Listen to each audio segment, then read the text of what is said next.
열왕기상 3장 4절부터 10절까지 말씀을 통해서 너희는 먼저 그의 나라와 그의 의를 구하라 제목으로 하나님 말씀을 받습니다. 우리가 이 솔로몬이 왕이 되고 솔로몬이 왕이 된 이후에 기브온의 산당에 가서 왕으로서의 어떤 그런 직무를 수행하기 전에 일천 번제를 드린 그 말씀을 오늘 묵상합니다. 솔로몬이 왕이 되는 것은 쉬운 과정이 아니었습니다. 당연히 다윗을 이어서 왕이 된다. 우리 그렇게 생각할 수가 없는 거죠. 우리나라도 이렇게 역대 역사를 보고 그러면 한 나라의 왕이 된다는 거 결코 쉬운 일이 아닙니다. 왕의 아들이기 때문에, 왕에게서 태어난 아들이기 때문에 당연히 다음 왕이 된다 그렇게 생각할 수 없죠. 반역과 반란이 일어나고 때로는 어린 나이에 죽임을 당하기도 하고 여러 가지 그런 일이 있었습니다. 조선의 그 1대 2대 왕만 보아도 1대 2대 그 왕들만 보아도 그렇지 않습니까? 태조 이성계가 조선을 건국하고 난 다음에 개국공신으로 그 아버지를 도와서 조선을 건국하는데 가장 큰 힘을 쏟았던 이방원이 당연히 왕이 될 줄로 생각했지만 왕이 되기까지 과정이 쉽지 않았습니다. 이성계에게 내쫓김을 당하기도 하고 여러 가지 그런 우여곡절 끝에 결국에 자신의 그런 어떤 욕망대로 왕이 되긴 했습니다만 쉬운 과정은 아니었죠. 솔로몬이 왕이 되는 과정도 당연히 왕이 된다. 물론 하나님께서 다윗에게 솔로몬이 왕이 될 것을 말씀하셨습니다만 어떤 그런 정황들을 보면 이게 결코 쉬운 과정이 아니었습니다. 사실 성경을 보면 솔로몬이 다윗의 뒤를 이어서 이스라엘 왕이 된 것은 전혀 뜻밖의 사건이었던 거예요. 솔로몬은 왕이 될 수 있는 사람이 아니었는데 왕이 된 거죠. 우리 옛날 왕조 시대는 어느 나라든 적자를, 그 중에서도 장자를 왕으로 세우는 것이 원칙입니다. 근데 솔로몬은 다윗의 적자가 아닙니다. 장자도 아니죠. 솔로몬의 어머니는 밧세바입니다. 이 밧세바가 누구입니까? 밧세바는 다윗의 충직한 부하 우리아의 아내였습니다. 다윗은 이 밧세바와 통정을 하고 그것을 들키지 않으려고 우리아를 전쟁이 치열한 싸움터에 제일 앞에 보내서 적의 손에 죽게 만들죠. 자기 손에 피를 묻히지 않고 우리아를 죽이겠다 한 겁니다. 자기 손에 피를 묻히지는 않았겠지만 이것이 상당히 악한 죄고 하나님께 심판을 받죠. 그렇게 이 솔로몬은 다윗과 밧세바의 관계 속에서 태어난 두 번째 아들입니다. 첫 번째 아들은 그 죄로 인해서 죽고 그 다음에 태어난 아들이 솔로몬이죠. 어떤 면에서 보면 이 솔로몬을 낳은 다윗과 밧세바의 관계는 이 떳떳한 관계가 아니라는 겁니다. 그가 비록 왕이지만 하나님께 사랑받는 사람이지만 이 관계는 부적절한 관계였어요. 자, 그렇다고 다윗에게 솔로몬밖에 아들이 없었는가? 아니죠. 솔로몬 외에도 아들이 많이 있었습니다. 6명의 아들이 있었죠. 또 그들 중에는 큰 아들 압살롬은 아버지 다윗에 대하여 반역을 일으킬 정도로 왕이 되고자 하는 욕망이 아주 강했던 사람이었습니다. 실제로 다윗은 일시적이긴 합니다만 압살롬에게 쫓기기까지 하죠. 왕궁도 빼앗기고 쫓겨납니다. 또 다윗이 죽게 되었을 때는 나이가 많아서 죽게 되었을 때 죽을 날이 가까울 때 아도니아라는 아들 역시 스스로 왕이 되려고 했습니다. 이제 아버지가 나이가 많아서 곧 세상을 떠날 때 가까우니까 내가 왕이 되어야 되겠다. 그렇게 아도니아가 다윗의 그런 어떤 신하들을 불러 모으고 왕이 되고자 했던 일이 있었습니다. 그래서 한편으로 보면 이 솔로몬은 이 다윗 이후에 아주 치열한 권력 투쟁 속에서 왕이 된 것입니다. 그렇기 때문에 솔로몬은 왕으로서의 출발이 아주 순조롭다 그렇게만은 말할 수가 없죠. 오히려 처음에는 통치기만이 너무 허술하고 취약한 겁니다. 그만큼 솔로몬의 시대는 위태롭고 불안하게 시작됐습니다. 하지만 실제로 솔로몬의 시대는 어떤 시대였습니까?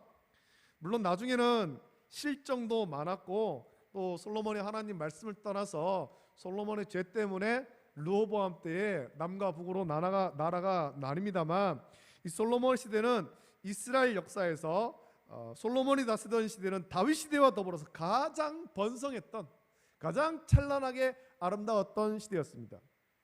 다윗이 이스라엘을 군사적으로 강대국으로 만들었다면 솔로몬은 그 위에 경제적인 대국이 되게 한 거예요. 아주 이제 군사적으로 탄탄한 배경 위에 다윗으로 인해서 주변 대적들을 다 물리치고 군사적으로 탄탄한 그런 기초 위에 경제적 부흥, 문화적 부흥을 이룬 그런 시대가 솔로몬의 시대죠. 그래서 이 솔로몬의 시대는 더할 나위 없는 태평성대 시대를 보냈다는 겁니다.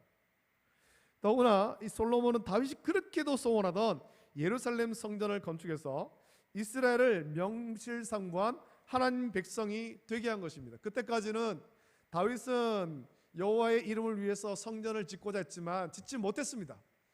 솔로몬이 성전을 짓기까지 여호와의 언약궤는 성막에 있었지 않습니까? 성막에. 이것을 솔로몬이 다윗의 마음을 이어받아서 성전을 건축하는데 7년 동안 성전을 건축합니다. 솔로몬 자신도 얼마나 많은 복을 주었습니까? 하나님께서 솔로몬에게 지혜와 총명을 주겠다라고 하시면서 솔로몬 전에도 없었고 솔로몬 후에도 없을 지혜와 총명, 그야말로 전무후무한 지혜와 총명을 준 거예요. 그래서 솔로몬의 지혜를 듣기 위해서 먼 나라에서 사람들이 다 와가지고 지혜를 듣기까지 했죠.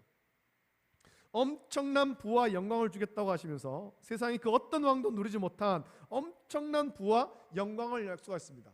그래서 이 솔로몬 시대 때는 은을 귀하게 여기지 않을 정도로 은과 금이 그 땅에 넘쳐났죠. 솔로몬은 실제로 이런 약속대로 많은 복을 받으면서 살았습니다. 구약 성경 중에서 잠언과 전도서, 아가서는 솔로몬이 기록했다라고 전해집니다. 이런 책의 내용만 봐도 솔로몬이 얼마나 큰 복을 받았던가라는 것을 우리가 쉽게 알 수가 있습니다. 잠언은 말 그대로 지혜, 그것도 가장 근본적인 하나님의 지혜에 관한 말씀이죠. 사랑의 노래인 아가서는 어떻습니까? 형식은 남녀 간의 사랑에 대한 고백이지만 실제로는 인간을 향한 하나님의 사랑이 얼마나 크고 놀라운가, 그것을 고백하는 성경이 아가서예요. 솔로몬 자신이 하나님으로부터 그만큼 깊은 사랑을 받았다라는 거죠. 솔로몬의 다른 이름이 여디디아 아닙니까? 여디디아. 그럼 전도서는 어떤 내용입니까? 모든 부귀를 누린 솔로몬이 인간의 허무한 삶을 고백한 거예요. 하나님 없이는 모든 것이 헛되다. 그것이 전도서의 말씀이거든요. 그 누구도 경험하지 못한 부귀 영화를 누렸지만 하나님의 지혜와 사랑이 아니면 그 모든 부귀 영화도, 세상에 누리는 그 모든 부귀 영화도 다 헛되다라는 것입니다. 그러기에 솔로몬은 하나님으로부터 받은 지혜와 사랑을 더욱 소중하게 여겼죠. 그의 통치 초반에. 물론 후반으로 갔을 때는 이방 여인들에 의해서 마음이 빼앗기고 우상을 섬기고 하나님을 떠나갔지만 초반에는 그랬다는 겁니다. 솔로몬이 처음 왕이 되었을 때 순조롭지 못했습니다. 오히려 이 허술하고 취약했던 통치 기반 때문에 위태하고 불안했죠. 그런데도 솔로몬은 헤아릴 수 없는 복을 누리게 되었습니다. 어떻게 이런 반역이 있는 상황 가운데서 왕이 되었음에도 불구하고 이런 부귀와 영화와 복을 누릴 수 있었던가? 우리 오늘 그 이유를 알 수 있는 것이 오늘 말씀입니다. 우선 솔로몬은 아버지 다윗을 본받아서 하나님을 사랑했다라고 했습니다. 물론 아버지를 본받는다는 것은 너무나 평범한 일이죠. 하지만 다윗의 아들이었던 압살롬이나 아도니아를 한번 보십시오. 그들은 아버지를 본받는 평범한 일도 제대로 감당하지 못한 아들들이었습니다. 오히려 자기의 욕심의 눈이 멀어서 반역을 일으키고 아버지를 죽이려고 했던 아들들이 압살롬과 아도니아입니다. 그러니까 솔로몬이 아버지 다윗을 본받아서 하나님을 사랑했다라는 것이 얼마나 소중하고 가치 있는 일입니까? 하나님을 사랑했다, 이건 믿음의 세대 계승이거든요. 아버지가 하나님을 사랑했듯이 그 아들도 아버지를 본받아서 하나님을 사랑했다. 믿음의 세대 계승이 이루어졌다는 겁니다. 이것만큼 큰 복이 없죠. 큰 복이. 여러분, 우리 자녀를 위해서 기도해야 될 기도를 정말 열심히 해야 되는데 자녀가 그냥 좋은 직장 가지고 좋은 배우자 만나고 잘 살고 그게 중요한 것이 아닙니다. 그렇게 살면 또 좋겠지만 가장 중요한 것은 믿음의 세대 계승이 바르게 이루어져야 되는 것입니다. 내가 주를 섬기듯이 내 자녀들도 나를 본받아서 주를 섬겼으면 좋겠다. 이 세대 계승이 온전하게 이루어져야 되는 것입니다. 세대 계승이 단지 모태신앙으로 태어나고 그게 세대 계승이 아니거든요. 주를 온전한 마음으로 섬기는 것, 사랑하는 것, 이 세대 계승이 온전히 이루어져야 됩니다. 우리 오늘 예배드리는 우리 모든 성도들의 가정 가운데는 이러한 믿음의 세대 계승이 온전하게 이루어지기를 예수님의 이름으로 축복합니다. 솔로몬에게는 그런 믿음의 세대 계승이 이루어졌습니다. 솔로몬이 모든 어려움을 이기고 그 누구도 누리지 못한 복을 누릴 수 있었던 첫 번째 이유는 바로 이것처럼 아버지 다윗을 본받아서 하나님을 사랑했기 때문에, 믿음의 세대 계승이 온전히 이루어졌기 때문입니다. 다음으로 솔로몬은 하나님께 온갖 정성 다해서 예배를 드립니다. 형식적인 예배가 아닙니다. 참마음으로 예배를 드리는 겁니다. 우리가 예배를 드릴 때 예배에 가장 본이 되는 사람이 있습니다. 예배에 가장 본이 되는 사람은 아벨입니다. 아벨의 제사. 가인과 아벨이 똑같이 예배를 드립니다. 가인은 농사하는 자기 때문에 자기의 농산물을 가지고 하나님께 제사를 드리고, 아벨은 양치는 자였기 때문에 양의 첫 새끼와 그 기름으로 하나님께 예배를 드렸습니다. 둘 다 그렇게 예배를 드렸지만 하나님은 가인의 제사를 받지 않고 아벨과 그의 제사만 받았습니다. 성경은 분명히 말하기를 아벨과 그의 제사를 받았다라고 말씀합니다. 그럼 뭐냐면 예배를 드릴 때 우리가 거룩한 산 제물이 되어서 우리 자신을 온전히 드려야 그게 참 예배인 거예요. 예배당에 나와서 앉아있다고 예배가 아니란 말입니다. 마음을 온전히 드려야 되죠. 마음을. 그래서 우리 기도할 때 그렇게 기도하지 않습니까? 마음과 뜻과 힘과 정성 다하여 하나님께 온전한 예배 드리기를 원합니다. 그렇게 예배를 드려야 되는 거예요. 몸만 나와 있는 것이 아니죠. 솔로몬이 기브온에서 1천 번제를 드릴 때 이때는 그런 마음으로 하나님께 예배를 드리는 거예요. 그의 마음과 힘과 뜻과 정성 다해서 하나님께 예배를 드립니다. 사실 오늘 말씀대로 하면 솔로몬이 왕이 되고 나서 가장 먼저 한 일은 사랑하는 하나님께 예배 드리는 것이었습니다. 왕이 되었으니까 왕의 즉위식을 하고 이렇게 장관들을 세우고 통치 기반을 마련하고 그 모든 것들을 다 갖춘 다음에 하나님께 예배를 드리러 가겠다, 그게 아니라는 거죠. 말씀대로 보면 왕의 즉위식을 한 이후 가장 먼저 한 일이 하나님께 나가서 예배를 드리는 거예요. 통치 기반이 허술하고 취약한 가운데 왕이 되었으니까 얼마나 해야 될 일이 많겠습니까? 그렇게 바쁘고 분주한 중에도 솔로몬은 무엇보다 먼저 하나님께 예배 드리기를 힘썼다라는 것입니다. 그냥 내가 왕이 되었으니까 가서 그냥 한번 예배를 드리고 오자, 빨리 가서 예배를 드리고 오자, 그게 아니라는 거죠. 다른 모든 일들 다 제쳐놓고 기본의 3당에 가서 힘과 정성 다해서 온 마음으로 하나님께 예배를 드린 겁니다. 그것이 일천 번제로 나타난 거잖아요. 다른 통치 철학을 세우기 앞서서 먼저 하나님과의 관계를 바르게 했습니다. 우리나라의 대통령 된 사람들은 대통령 되고 난 다음에 제일 먼저 하는 일들 전부 다 현충원 가가지고 참배하고 있어요. 그거 볼 때 좀 마음이 안타까워요. 그것도 좋긴 한데 그게 아니라 하나님께 감사하는 그런 대통령이 나왔으면 좋겠습니다. 우리 모든 성도들이 그런 마음으로 다음 대통령들은 그런 사람들이 세워지기를 기도하기를 예수님의 이름으로 축복합니다. 현충원 가서 헌화하고, 그게 아니고 나를 이 땅의 지도자로 세우신 하나님께 감사합니다, 이런 고백할 수 있는 대통령이 세워져야 되죠. 그런 장관이 세워져야 되죠. 그런 국가의 지도자가 세워지고 자치단체의 장이 세워져야 될 줄로 믿습니다. 그것을 위해서 기도하는 우리 모든 성도 되기를 예수님의 이름으로 축복합니다. 예수님께서는 우리에게 그렇게 말씀하지 않습니까? 먼저 그의 나라와 그의 의를 구하라. 무엇을 먹을까, 무엇을 마실까, 무엇을 입을까 염려하지 말고 너희는 먼저 그의 나라와 그의 의를 구하라. 그리하면 이 모든 것을 너희에게 더하시리라. 예수님께서 말씀하셨는데, 솔로몬은 예수님의 이 말씀처럼 가장 먼저 왕이 되고 나서 가장 먼저 하나님을 찾았고, 가장 먼저 하나님께 영광 돌렸고, 가장 먼저 하나님을 찬양했습니다. 그렇다고 솔로몬이 그저 의례적으로 형식적으로 예배를 드렸습니까? 아마 솔로몬의 예배가 한두 번으로 그쳤으면 우리가 그렇게 생각할 수도 있을 거예요. 하지만 솔로몬의 예배는 우리가 알다시피 1000번제예요. 1000번제. 이 1000번제에 대해서는 여러 가지 설명이 있습니다. 황소 1000마리를 잡아서 하나님께 제물로 드리는 엄청난 규모의 제사인데, 어떤 사람은 이거를 설명하기를 하루에 1000마리를 한꺼번에 잡아서 드렸다, 그런 사람도 있고, 어떤 사람은 하루에 한 마리씩 1000일 동안, 그러니까 3년 동안 매일 번제를 드렸다, 그렇게 해석하는 사람도 있습니다. 한꺼번에 하루에 1000마리를 드렸던, 하루에 한 마리씩 1000일 동안 드렸던, 어떻게 하든 그건 엄청난 제사 아닙니까? 솔로몬의 1000번제는 보통 규모의, 일반적인 규모를 넘어서는 엄청난 그런 번제였던 거예요.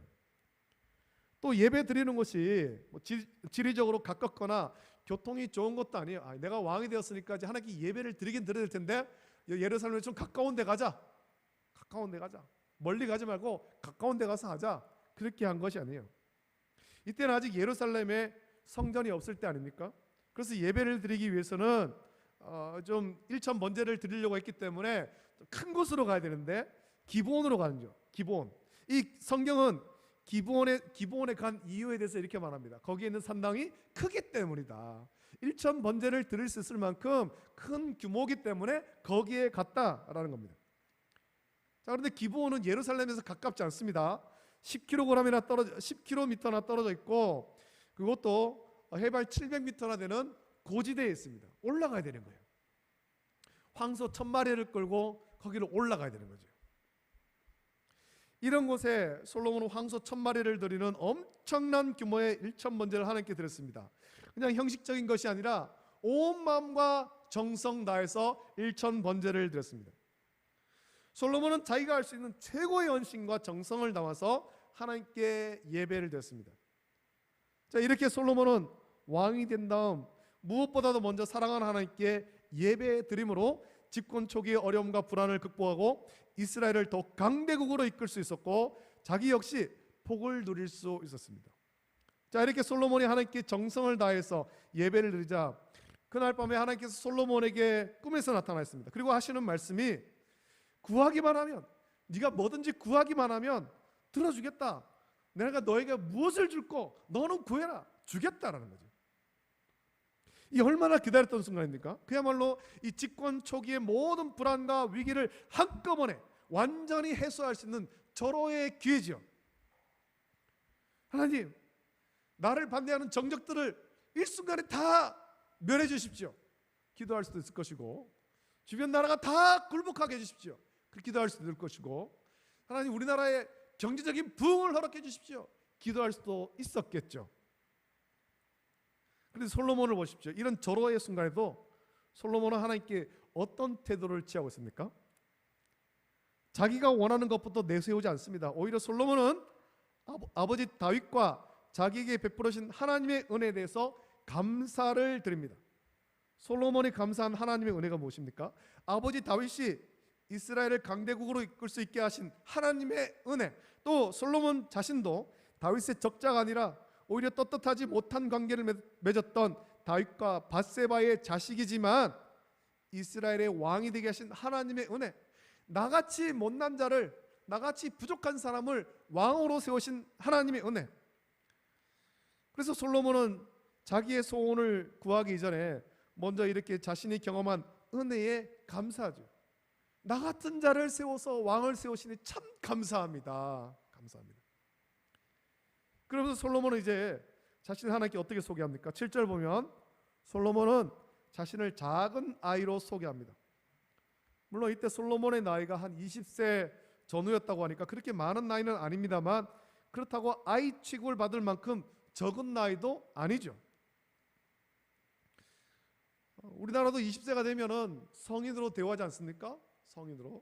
성인이에요. 근데 솔로몬은 하나님께 자기를 작은 아이다, 난 작은 아이다, 그렇게 소개합니다. 이게 무슨 말이냐면 솔로몬은 하나님의 은혜를 아는 만큼 하나님께서 겸손했다는 겁니다. 하나님, 내가 왕입니다, 이게 아니에요.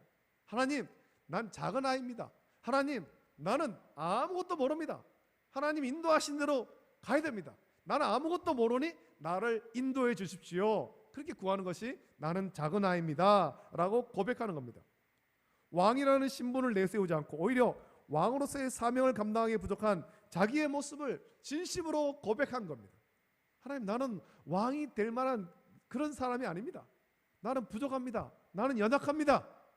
그러니 하나님, 나를 긍휼히 여기시고 은혜를 좀 주십시오. 간구하는 거죠. 이렇게 솔로몬은 왕이 되고 나서도 먼저 하나님의 은혜에 감사하고 겸손히 자기의 부족함을 고백할 줄 알았기에 아무리 크고 감당하기 힘든 위기와 어려움도 얼마든지 극복하고 이겨낼 수 있었던 거예요. 나중에 말씀 보면 나옵니다만 왕이 되고 난 다음에 그가 유명한 재판을 하지 않습니까? 두 여인이 아들을 낳고 같이 자는데 한 아기가 그만 죽었어요.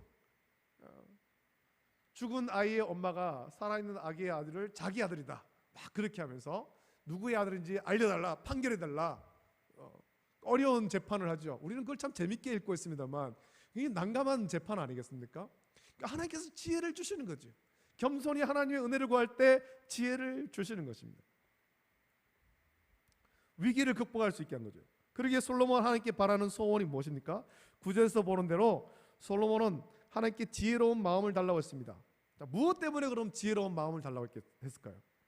백성을 재판할 때 옳고 그름을 잘 분별할 수 있게 하려고 지혜로운 마음을 달라고 한 것입니다. 이 옳고 그름의 기준, 옳고 그름의 기준이 무엇이냐? 자기가 생각할 때, 자기가 판단할 때 옳고 그름이 아니에요.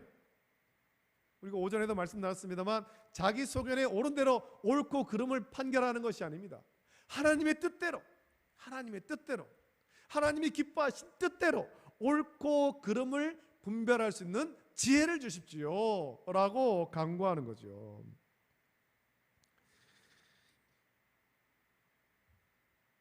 백성이 재판할 때 옳고 그름을 잘 분별할 수 있게 지혜로운 마음을 달라고 했는데, 이 지혜로운 마음이 지혜로운 마음, 여기 지혜로운 마음은 히브리어 원어로는 듣는 마음이라는 뜻이 있습니다. 그러니까 솔로몬이 하나님께 구했던 지혜로운 마음은 하나님 말씀을 듣고 하나님의 뜻을 헤아리는 마음이지. 내 마음대로 내가 왕이 되었고 최고 높은 자리에 앉았으니까 내 생각에 옳은 대로 판결하는 것이 아니라 그 가운데서도 기도하면서 하나님 뜻을 구하고 하나님 마음을 헤아리고 하나님 선하신 뜻을 따라서 옳고 그름을 분별하도록 은혜를 주십시오 라는 것입니다. 하나님께 영광 돌리도록, 하나님 영광을 가리지 않도록 나를 붙잡아 달라, 그렇게 하는 것입니다. 자, 이런 모습에서 우리는 이스라엘에 대한 솔로몬의 통치 이념이 무엇인가 하는 것을 이제 알 수가 있죠.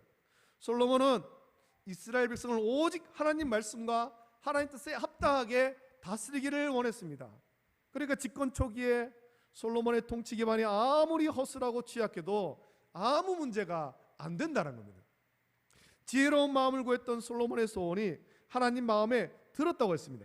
하나님의 마음에 들었다라는 말은 하나님을 감동하게 하고 하나님을 기쁘게 했다라는 겁니다. 그러니까 하나님께서 솔로몬의 소원을 들어주시는 거죠.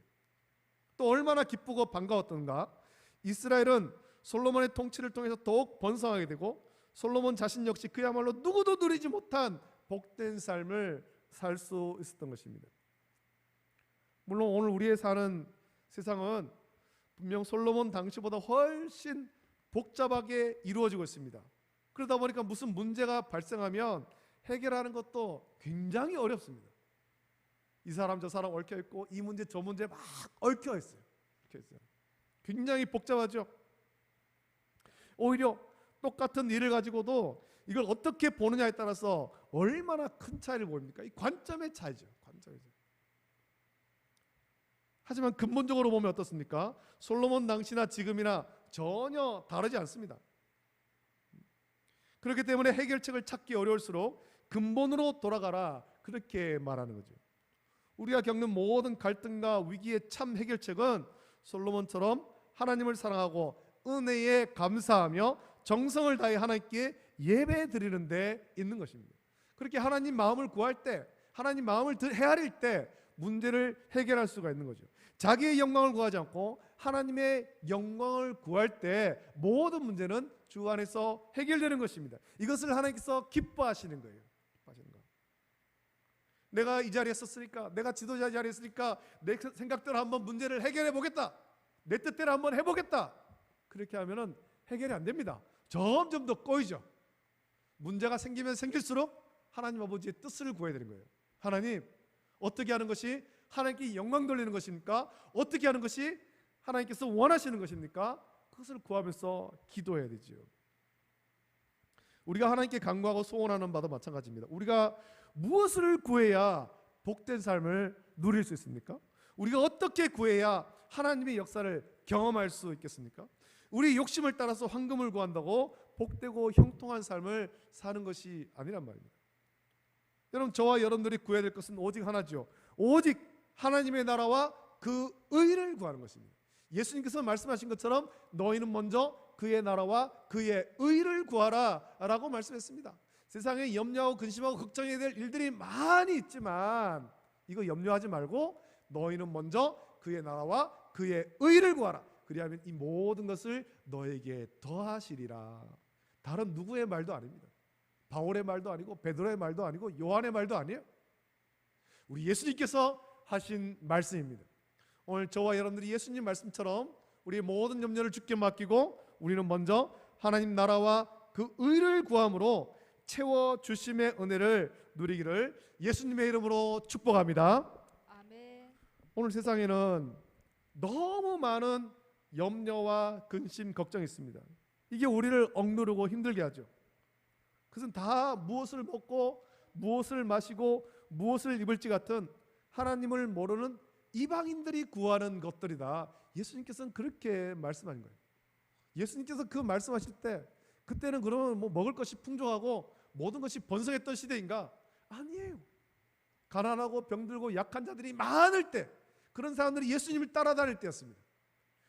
매일매일을 살아가면서 하루 양식을 걱정해야 되는 사람들이 예수님을 따라다닌 거예요. 근데 예수님은 그들에게 너희는 무엇을 먹을까, 무엇을 마실까, 무엇을 입을까 염려하지 말고 너희는 먼저 그의 나라와 그의 의를 구하라. 그리하면 이 모든 것을 너희에게 더하시리라 라고 말씀한 것입니다. 여러분, 우리가 하나님 모르는 이방인처럼 살면 안 되지 않겠습니까? 예수님 모르는 저 불신자들과 똑같이 살아서는 안 되지 않겠습니까? 우리는 좀 다르게 살아야 되죠. 기본에서 1,000번제를 드렸던 솔로몬처럼 기도하십시오. 그것은 먼저 그의 나라와 그의 의를 구하는 거예요. 왕이 되었으니까 해야 될 일이 많이 있지만 그 모든 일들보다도 먼저 했던 것은 하나님의 나라와 그 의를 구하는 것입니다. 우리의 모든 염려와 근심, 걱정을 주께 맡기고 오직 우리는 주님 주시는 평안을 누리기를 예수님의 이름으로 축복합니다.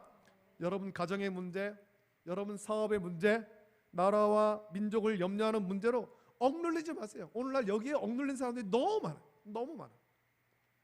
그런 억눌림 속에 주님 주시는 평안을 누리지 못하는 거예요. 교회 와서 예배를 드리면서도 주님 주신 평안을 누리지 못하는 거예요. 늘 그런 염려와 근심과 걱정이 많아서.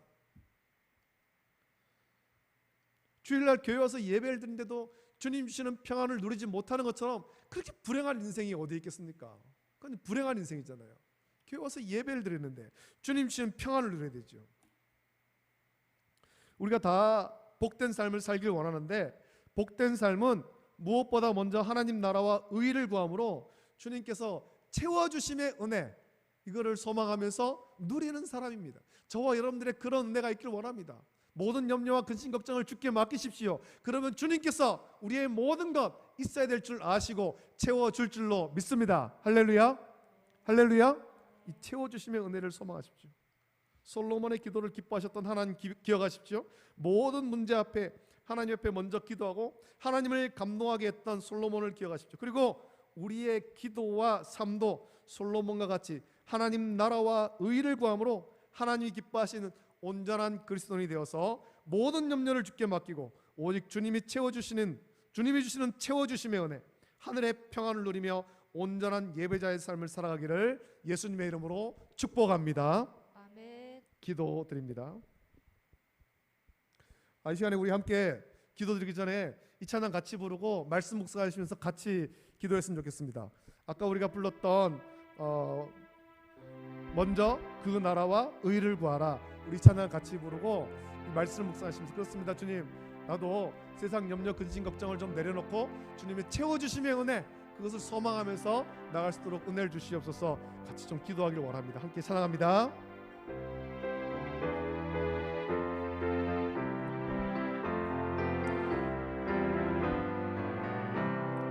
먼저 그 나라와 의를 구하라, 그 손뼉 치면서 함께 찬양하겠습니다. 그리하면 이 모든 것을 너희 다시 한번 먼저 그 나라와 의를 구하라, 먼저 그 나라와 의를 구하라, 그 나라와 그 의를 그리하면 이 모든 것을 너에게 더하시리. 할렐루야.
말씀을 기억하시면서 같이 기도하길 원합니다. 솔로몬의 일천 번제를 기억하길 원합니다. 왕이 되어서 근심 걱정들이 참 많았겠지만 하나님 앞에 나가서 온전한 예배를 드리며 하나님의 영광을 구할 때, 하나님의 마음을 헤아리는 듣는 마음을 구할 때, 하나님 기뻐하시는 기도를 할 때, 하나님의 영광 구할 때 하나님께서 그것을 기뻐하시면서 솔로몬에게 지혜를 주시고 구하지 않은 부귀와 영광도 덤으로 주셨음을 기억하십시오. 오늘 우리가 이 말씀을 기억하시면서 우리는 예수님의 말씀과 같이 우리가 무엇을 먹을까, 무엇을 마실까, 무엇을 입을까, 이방인과 같은 그런 염려와 근심 걱정으로, 가정의 문제로, 사업의 문제로, 또 나라 민족의 어떤 그 문제 가지고 근심하고 걱정하고 그렇게 억눌려 살 것이 아니라 그것을 다 주님께 맡기고 주님 주시는 평안을 누릴 수 있도록 우리는 먼저 그의 나라와 그의 의를 구하는 온전한 그리스도를 세워달라고, 또 한 주간에 주님 말씀으로 평안함을 허락해달라고 우리 합심하여 이 시간에 함께 기도하겠습니다. 좋으신 아버지 하나님, 사랑과 은혜를 감사드립니다. 오늘 말씀을 묵상하면서 나가기 원합니다. 솔로몬의 일천 번제, 기브온에서 드린 일천 번제를 묵상하면서 솔로몬이 왕이 되어서 가장 먼저 했던 것들, 그가 염려해야 될 일이 많고 앞다 세워야 될 많은 일들이 있겠지만 그 모든 일들을 내려놓고 주님 앞에 나가서 예배를 드리며, 또 예배를 드릴 때도 온 마음과 정성 다하여 예배를 드리고 주님 마음에 합한 기도했습니다. 아버지 하나님 나라와 그의 의를 구하고 그 영광을 구했습니다. 그때 하나님께서 그것을 기뻐하시면서 솔로몬에게 전무후무한 지혜를 주시고 구하지 아니한 부귀와 영광도 더불어 주셨음을 성경은 말씀합니다. 예수님의 말씀 묵상합니다. 너희는 무엇을 먹을까, 무엇을 마실까, 무엇을 입을까 염려하지 말라고 했습니다. 이것은 이방인들이나 구하는 것이라고 하였고 너희는 먼저 그의 나라와 그의 의를 구하라, 그러면 이 모든 것을 너희에게 더하시리라 말씀하셨는데, 우리가 이 말씀을 기억하면서 아버지 하나님, 우리가 이 세상의 일들, 가정의 일들, 또 사업의 일들, 또 아버지 하나님 나라 민족의 염려와 근심하는 걱정하는 것들 다 내려놓고 주님 손에 맡기고 우리는 주님 주시는 평안을 누리게 하여 주시옵소서. 한 주간의 삶 속에 아버지 하나님 주님 주시는 평안을 온전히 누리고 우리의 삶이 변화되고 가정이 변화되고 교회가 변화되고 사업이 변화되고 직장이 변화될 수 있도록 사회가 변화될 수 있도록 은혜를 풀어 주시기를 간절히 소원합니다. 주의 손을 높여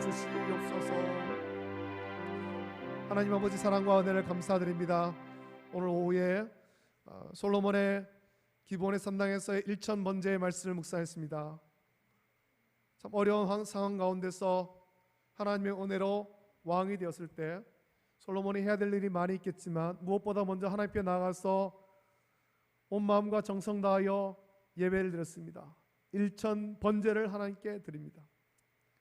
그렇게 예배를 드릴 때 마음과 뜻과 힘과 정성 다하여 예배를 드렸고 또 기도할 때 하나님께서 그것을 기뻐하시면서 그에게 무엇을 줄까 구하라 할 때 솔로몬이 다른 것을 구하지 아니하고 하나님이 기뻐하신 뜻대로 하나님의 영광을 위한 기도를 했습니다. 하나님 마음을 헤아리는 듣는 마음을 주셔서 하나님의 뜻대로 선악을 분별하는 그런 지혜를 달라 기도했을 때 하나님께서 그것을 기뻐하시면서 전무후무한 지혜를 주시고 구하지 아니한 부귀와 영광도 더불어 주셨습니다. 그리고 또 예수님의 말씀을 기억합니다. 너희는 무엇을 먹을까, 무엇을 마실까, 무엇을 입을까 염려하지 마라.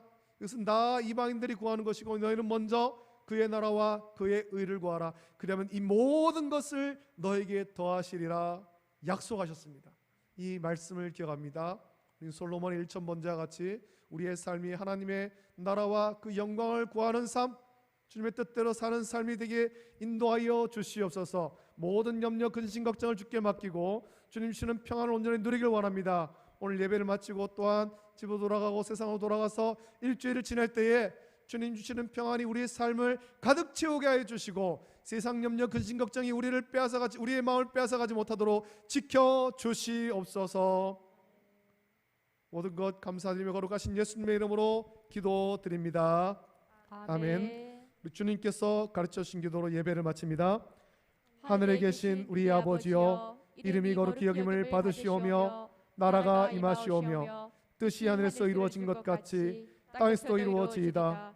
오늘 우리에게 일용할 양식을 주시옵고 우리가 우리에게 죄 지은 자를 사하여 준 것 같이 우리 죄를 사하여 주시옵고 우리를 시험에 들게 하지 마시옵고 다만 악에서 구하시옵소서. 나라와 권세와 영광이 아버지께 영원히 있사옵나이다. 아멘.